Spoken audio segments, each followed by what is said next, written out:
This is the Human First AI Marketing Podcast. I'm your host, Mike Montague, and my guest this week is Susan Frew. You can find her at susanfrewspeaks.com. She's a usable AI for business expert.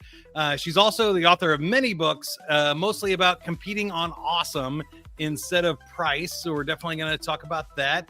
And she has a podcast, Compete on Awesome with AI podcast as well. So since you're listening to a podcast, you probably can find hers out there as well. Susan, welcome to the show. Hey, thank you so much, Mike. It's great to be here. We like to start with the human first. So tell us about competing on awesome. Why are you awesome as a human? Well, you know what? I think why I'm awesome as a human is the fact that, I embrace my ADHD on a daily basis. And, my ability to do so many things at the same time and keep them straight. Like in my mind anyway, they're straight. But I definitely embrace that for sure. And like you add a little bit of Diet Coke on there and it is rocket ship. I love that. And I love that idea that like it's not a bug, it's a feature. I think so many times we think, oh, I have too much energy. That's a bad thing. Well, that's also a good thing if you use it correctly and you learn how to adapt to that. Tell us a little bit about the book series and competing on awesome and not price. What does that mean to you? So the way I look at it is this, none of us in any kind of business, regardless of what you do, want to compete on price. I mean, it's a race to the bottom, basically. You're going to make it lower. They're going to make it lower. Boom, boom, boom. And then you sort of lose the conversation about value. And what I believe, what's happening with AI right now is that if you do not embrace this new technology in any way, shape, or form, and you want to pretend like it's not happening, your neighbor down the street is going to be doing it. Your competitor is learning and embracing and changing and adjusting. And if you're not willing to do that, then maybe it's time that you move on, because you don't want to be selling candles when the person across the street is selling light bulbs. And that's basically what's going to happen here. Yeah. And I think AI is awesome. And it does has the power to do some really awesome things for us, with us, and kind of through us as we think about it. So when did you realize that AI was awesome for you? And we should say you're America's usable AI for business expert. When did you find it to be a helpful tool? Well, this is a human element. So my husband and I have a plumbing company, which used to be a very large plumbing company. We've now downsized it mainly because he had a very bad health scare last year, and he almost died. And that really was a catalyst for us. I did not want to work in that business. I had not wanted to work there for a long time. He did not like the big company. So we set out on a journey of automating as many things as we possibly could so that he would be able to run the company. So we implemented all of these different AI tools, AI answering service. We scaled down. We found a much smaller location, so on and so forth, and saved $170,000 in the business budget. And so that's what I've been sharing with people. So when I say usable, I mean it. It's like, do this and you'll save $2,000 a month. Do this, you'll save $1,000 a month. And, I've made a couple of errors. I thought I could teach myself how to do SEO on a, 12-year-old website with 30,000 customers. And I couldn't, but I did learn some really cool things too. I think that's important. One of the things that becomes important to me, I think, as we talk about this discussion, especially with like human first AI, or how we balance what's a robot job and what's a human job, as you mentioned there, is understanding what the awesome part of your business is, though. Like, that's not the thing we want to automate. So what I heard in all of those things was you weren't automating the plumbing or the customer service that you do on site, which is the magic of your company. You're automating everything else with AI. Is that fair? Yeah. I think this is really, to sum it up, you want to automate the routine and you want to humanize the exception. and really make Mhm. that the most powerful part, because building relationships, building connections, dealing with customers one-on-one, those types of things are going to be paramount. And just think about how you could live in your zone of genius on a daily basis if you didn't have the minutia that you didn't want to do, or that was holding you back or getting you sucked in for hours at a time, and just were doing your very best thing all day long. And that's the way I see it. Yeah, it sounds good to me. And the other thing I was thinking about when you talked about automating the whole business is if there was a local, plumbing company or roofing company that wanted to go about this, um, they typically are not the tech savvy, like really forward businesses. Where do you recommend that they start? Is there a tool or a business process or some sort of way of thinking about these, so we're not just trying to like flip on 12 different tools at the same time and end up breaking stuff? My advice to everyone on this, especially people in trades, is this: you need to go old school before you go new school. And before Mm. you start automating and slapping AI on things, you need to really evaluate your business processes and see what areas are broken. And that's probably going to require bringing everyone around the table who's got a piece or a stake in it and saying, like, what takes too long? What don't I like doing? What can be automated? And then going out and finding the tools that can work. Because if you do it the opposite way, you're shoving a round peg in a square hole, and you'll Yeah. end up spending a bunch of money on subscriptions that you're not using. And that's great advice. Now that you're doing it, was there one particular area that you found had the biggest ROI or the biggest impact on the business? Well, I think the answering service was a big one. That was a tremendous savings. And people really want to be able to call 24 hours a day or text or whatever and just do it. And the answering service that we use had been, sort of gathering data and scraping information in the industry for a long time. So it can answer so many different questions better than me, actually, on plumbing, on HVAC. It can book appointments, it can confirm appointments. So, and then it sends us a text if there's one that is not working, or it's urgent, or you need it right away. So, we can still see it. My husband sees them all on his phone when we're closed, but that was a huge one. And then realizing that you don't need, as much space as you thought in the past. Like, we Mm. downsized our facility significantly, and it saved like $25,000 in a year. Was that mostly due to people, equipment, or what? How come you save so much space? Well, we didn't need to hire another dispatcher because we had the AI. And then we were able to set it up where we could do remote dispatching. And so our office manager actually moved to another state through all of this, and she's able to do her job from there. So, that wouldn't have been available to us prior. And Yeah. I use a lot of it for financial evaluation. So basically, my only role now on the back end is sort of like a liaison with the bookkeeper and, government agencies, taxes, those types of things. But I've created and built several AIs that I can use to do budgeting, forecasting, evaluation on spreadsheets and data that we have in order to keep the company going without spending hours. Like, my budget used to take me 1 week. I would take the whole week of Thanksgiving every year, and I would write the budget for next year. Now, boom, done. You can do it almost instantly. Yeah. Those kind of things are huge. And I think that's one that a lot of people are looking is that aggregated data. You mentioned all the calls that this call service might get from plumbers around the country that they can use and leverage. But Mhm. even in your business, it's really hard to keep track of everything month to month, item to item, when your business changes and people change and salaries change and all that stuff. It's you kind of just feel like you're putting a finger up in the air of what you would like the budget to be.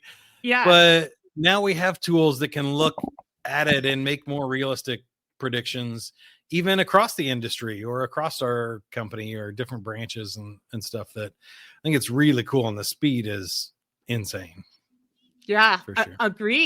agreed for sure. And, I was never really much of a spreadsheet evaluator type person. I don't know about you, but, now No. I am, because it's super easy.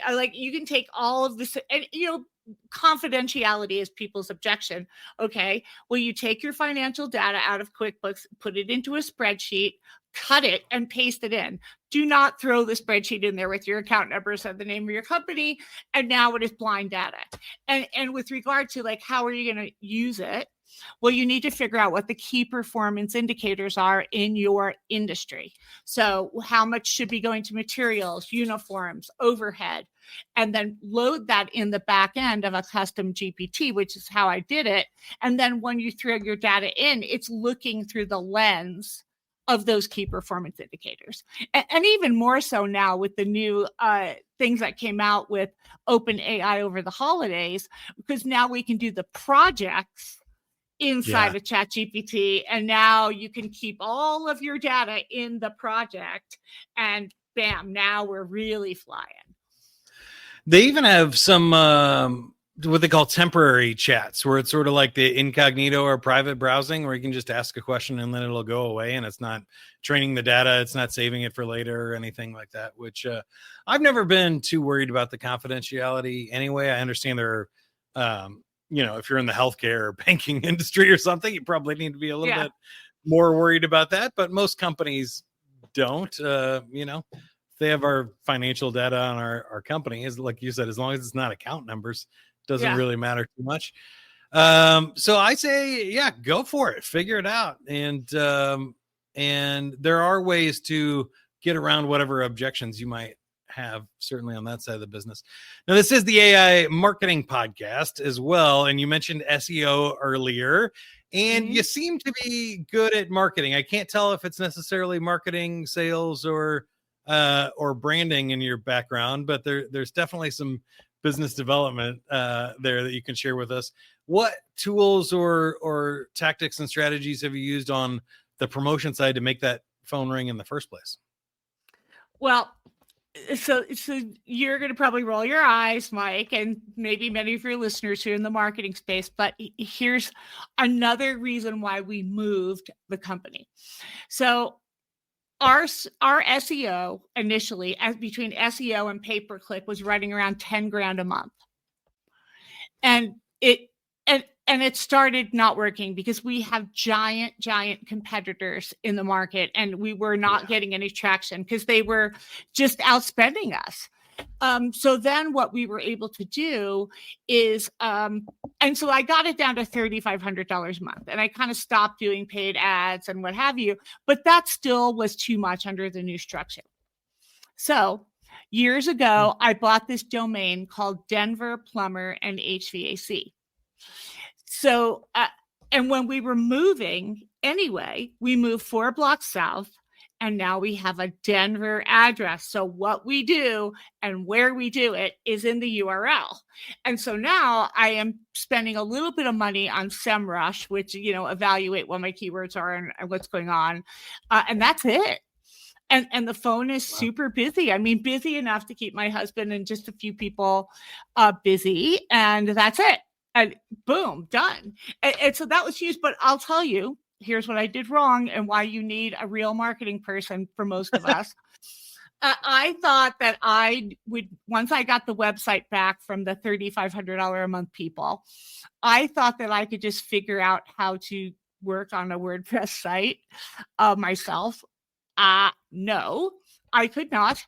And then I had to hire a person off a freelancer from India. And so I spent several nights up all night working with them to get it back on track. But I wouldn't do that again. I would definitely, that was a bad science experiment. It's okay now, and it's getting better and better, but I just didn't have the expertise to, totally commandeer a WordPress site and make it work. Yeah, a lot of things came to mind to me there. I think you did some cool things that are maybe a little counterintuitive, but also just the right things to do at this time, that a lot of people don't realize that the marketing world has changed over the last year, that everybody, especially in competitive industries like plumbing, everybody's heard about pay-per-click ads. They're all spending money. Google is making more profit on the plumbing job than the plumbers are at this point, because they're spending so much per click, and everybody's doing it. And it's really hard to be profitable that way. The flip side of that is also that more people are getting their answers from ChatGPT and other AI related searches that they're not even visiting websites to get answers. So it's a little bit different when it's a targeted keyword for, making a purchase, like, my basement's flooded, I need a plumber right now kind of thing, versus a knowledge or education that might happen more in like a B2B space or something. But local SEO is the key there. Like, when you're looking for a local plumber to call, you have to come up in those map listings. You have to be the ones for those localized keywords, and even in a ChatGPT answer, be known as one of the main companies around. And I think that's really where all this is, because the search traffic is going down, pay-per-click is becoming more expensive, and just not getting the sheer numbers that we need to grow our business these days. Well, yeah, I know, Mike, but Google makes $311 billion a year on search. Okay. And granted, they have been late to the party on the AI, and everyone, in the industry is critiquing. They're trying to catch up, though. I know. I mean, I put out a newsletter last week that's called the Hail Mary Passes of 2024. And Google was right on top. It's like, really, it is the last minute of 2024. And now they have come out with, and I think Gemini's fantastic, and all of the new enhancements and what have you, but it's definitely different. And I think a lot of business owners and even marketing folks are going to be falling behind if they're not keeping up on all of these changes and new ways to get traffic. Then, you're going to be in big trouble. I really believe that. You did mention Google Notebook as one of your favorite AI tools, though. So why do you love that one?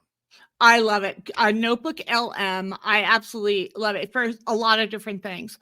So for those of you who don't know, if you're just listening, Google Notebook LM, it's notebook.lm.google. So it's on your Google platform.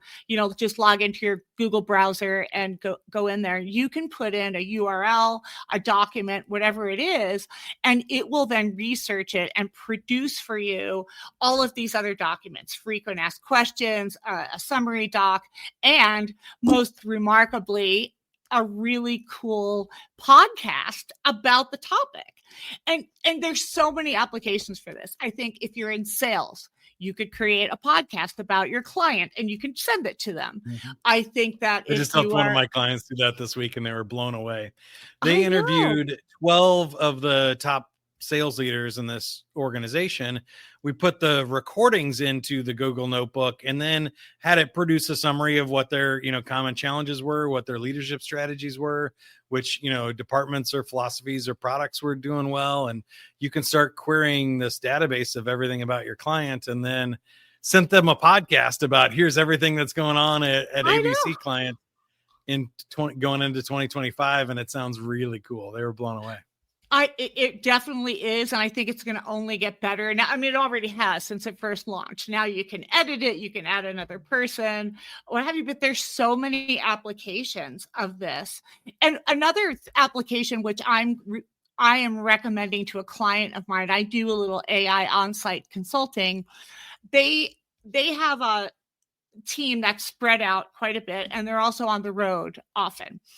And they're feeling like the employees aren't getting kept up on new things, trainings, what have you. So I'm having them create like a podcast channel with the Notebook LM of all of their training documents. And then while their employees are driving around, they could just listen to their ABC company podcast. And I think there's a lot of people who want to consume information that way. I think, podcasts are the number one way people are consuming information right now. So why not give it to them the way they want it, or they can read it. They can, give people what they want in the way that they want it consume it, and that's up to them. Yeah, again, it's this aggregated data that we've never been able to get before. So you can do up to 50 sources in Notebook LM. So you mentioned you can upload audio files, PowerPoints, PDFs. Mhm. You can link to websites. You can link to YouTube videos, and you can just compile all of this junk. And it's not junk, but all this great stuff from all these different sources as a research project. So no matter what you're working on, you can paste Mhm. it all in there and then ask the AI any questions about the data. So one of the cool things I did when I was writing my book for my previous podcast, Playful Humans, I had interviewed 200 different guests and I had written 52 chapters of the book with little short takeaways. And I wanted to know which guest to feature in which chapter. And so I uploaded all of that stuff to Notebook and just said, can you recommend, which podcast aligns best with the message I'm trying to share here, and knocked it out of the park. In one of the chapters, I mentioned a concept called desbundar, which is a Portuguese word for fun.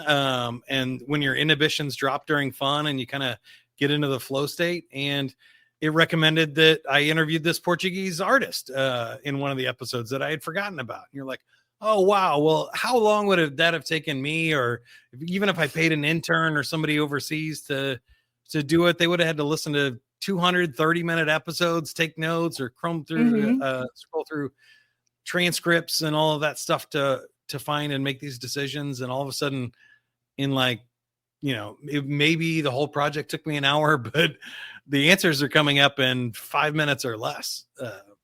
The data that I needed to move forward with my book or my project. It really is remarkable. Are you a user of HeyGen, HEYGEN? It's avatars. Yeah, I know what it is, but I am not. And you can convince me otherwise on this one, but I think it goes to my human first part and then also my performing. Like I don't want an avatar of myself or to outsource what I think is my awesomeness. Well, so something interesting on the vein of Notebook LM, and I built an entire business in one day, and a big part of it was the HeyGen avatars, because I did explainer videos, like a whole wall of them in half a day. Now that would have taken me, hair, makeup, all that stuff. No need. However, what they just rolled out recently is they can do a podcast, but with two people sitting there talking. And so you can just put the script in like Notebook LM, and same thing, you can put in a URL and it will come up with it, but two people are going to have a conversation like sitting on a sofa. And that mind blown. I'm going to demo that. I'm doing a keynote on Friday and I'm demoing that in my presentation. And I think it's going to blow these folks away. And they're pretty sophisticated clients. They're probably on the scale of knowing about AI way on the high side. So it's going to be pretty exciting to be able to share that one. That's awesome. Well, I have two questions here for you before we let you go. And you mentioned you do speaking. You can go to SusanFrewSpeaks.com, find more information about her business there. But the AI tools are changing so fast, and it's easy to get blown away one week, and the next week you think like we're stuck or the tool doesn't work like you want, and you get frustrated. And then the next week your mind's blown again. How do you keep track of all of the changes in AI? Well, I jokingly say, but it's really only half joking, that I've been sitting in this chair for 2 years learning. But I consistently, Mike, every single week consume, and I've been tracking it. So 6 to 8 hours a week of new things, content, playtime, all of that, podcasts, YouTube interviews, whatever it looks like, because I jokingly say, and not really, I want to be people's tour guide to AI. Like, hey, I'll do the sifting through it, and then I'll show you the shortcuts that'll be like, you need to use this one for that. And there's a website that I love. There's an AI4that.com. Have you ever been on there? Oh, yeah. I've seen that one too. Mind blown. As of yesterday, there were 27,000 documented AIs that they are tracking. And when I first started showing that as a slide, it was 7,000.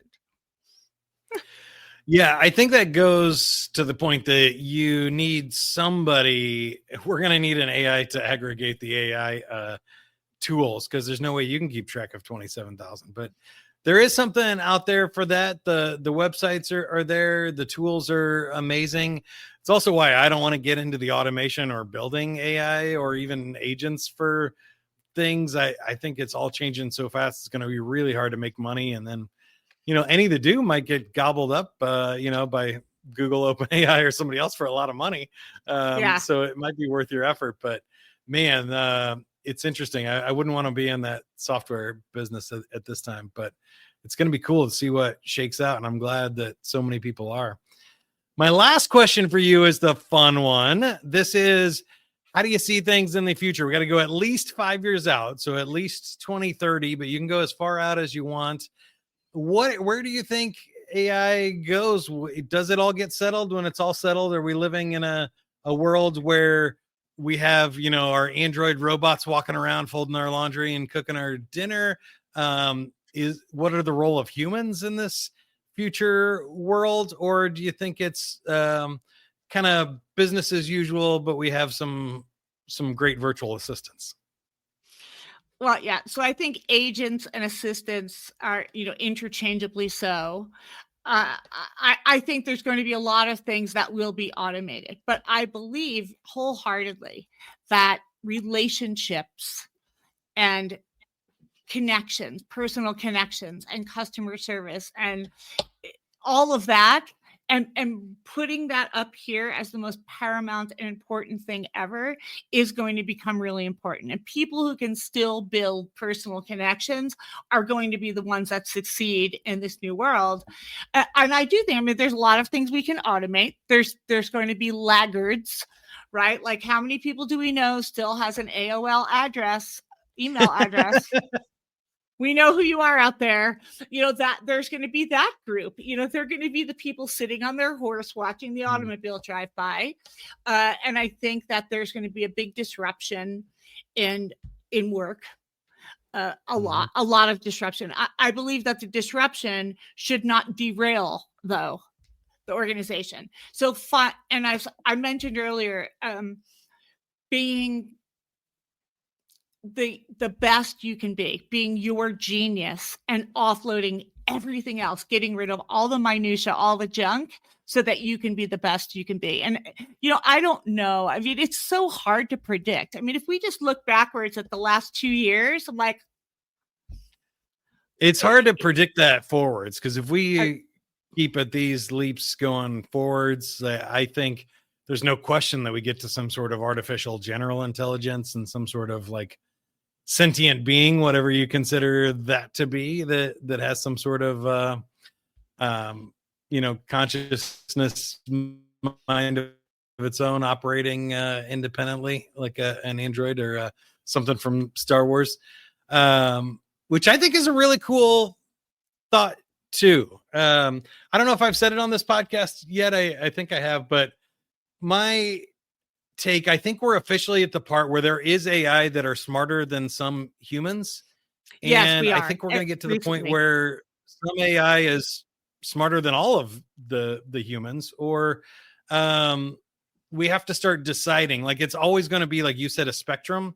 Well, that there'll be some humans that are behind, and there'll be value in craftsmanship, and somebody that hand makes a chair or a piece of art for you is going to be more valuable than one that's machined by a robot, even though it can be done, cheaper or faster or even better in some ways.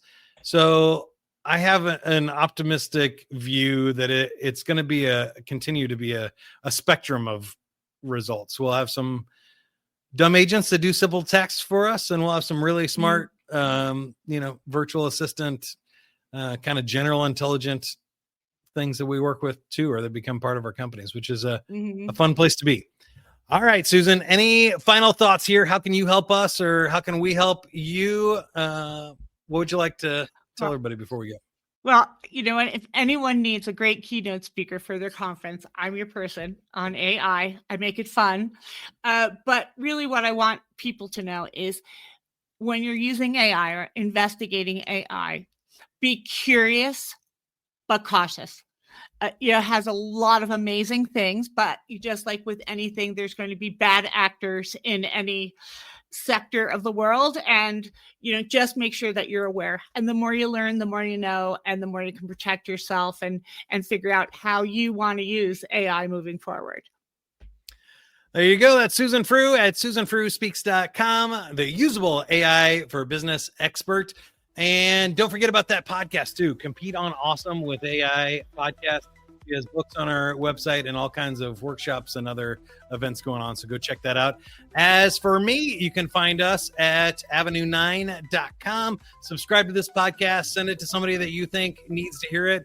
Reach out with suggestions for future guests, people that I should talk to, or questions that you have that we could answer. I would love to hear from you. And until next time, keep going. Have fun, everybody.